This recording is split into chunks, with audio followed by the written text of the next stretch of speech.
اسلام نے موبائل چلانے کا بھی طریقہ بتایا ہے۔ ایک حدیث ہے، حدیث میں ہے کہ جب آپ کسی کے گھر جائیں تو ایک دفعہ کھٹکھٹائیں، وہ بھی کنارے کھڑے ہو کر۔ کوئی آواز آئی تو ٹھیک ہے، تھوڑی دیر بعد دو مرتبہ دستک دیں، 3 مرتبہ دستک دیں، اس کے بعد اگر کوئی نہیں آتا تو خاموشی سے آپ چلے آئیں، یہ حدیث کہتی ہے۔ اور موبائل پر بھی اسی طرح ہے، جب 1 مرتبہ کال کرے نہیں اٹھی، 2 مرتبہ کر لیں، 3 مرتبہ کر لیں۔ اب آپ ہیں کہ اگر کسی نے نہیں اٹھایا، ضرورت ہے تو لگاتے رہے، 1 بار 2 بار 3 بار 4 بار۔ اب بیچارہ آدمی کسی ضروری کام میں مصروف ہے، نماز پڑھ رہا ہے یا اور کہیں پر مصروف ہے، کسی سے کوئی غرض نہیں، بس لگا رہے ہیں۔ یہ بھی اسلامی تعلیمات میں سے ہے کہ اگر کال کرنی ہو تو کتنی کریں، 1 یا 2 کال۔ اسی طرح آج کل واٹس ایپ کا زمانہ ہے۔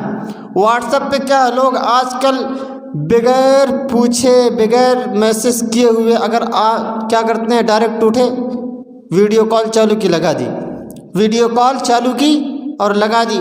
حدیث میں آتا ہے کہ آپ کسی کے گھر میں اس وقت تک داخل نہیں ہو سکتے جب تک کہ وہ آپ کو اجازت نہ دے کے آ جائیں۔ کیا معلوم کہ وہ شخص کس حالت میں ہو، آپ اس کو ویڈیو کال کر رہے ہو سکتا ہے وہ آپ کو اس حالت میں ہو یا کسی کام میں مصروف ہو کہ وہ آپ کو اپنی شکل یا جو ہے جس حلیوں میں وہ آپ کو دکھانا نہ چاہتا ہو، اور آپ کیا کہتے ہیں، ڈائریکٹ ویڈیو کال۔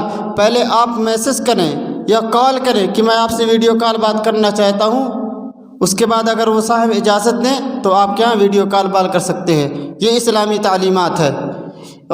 اسی طرح واٹس ایپ میں کیا چیز ہے، ایک اسٹیٹس جانتے ہیں نا، اسٹیٹس کا معنی کیا ہے، مطلب کیا ہے؟ یہ نوجوان لوگ ہیں تو بہت قاعدے سے جانتے ہوں گے۔ اسٹیٹس لوگ لگاتے ہیں بہت شوق سے، کوئی جو ہے وہ گانا لگاتا ہے، کوئی میوزک لگا رہا ہے، کوئی شعر لگا رہا ہے، کوئی کچھ بھی لگا رہا ہے۔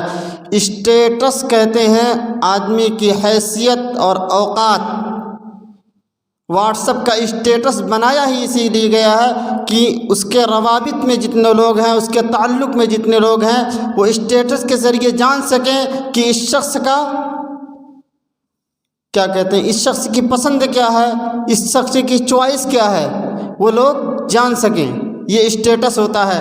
اب کوئی شخص گانا لگا کر یہ ثابت کر رہا ہے کہ ہماری یہ چوائس ہے، ہمیں یہ چیزیں پسند ہیں، تو اسٹیٹس وغیرہ بھی سوچ سمجھ کر لگایا کریں۔ یہ بھی اسلامی تعلیمات میں سے ہے کہ آپ اپنی حیثیت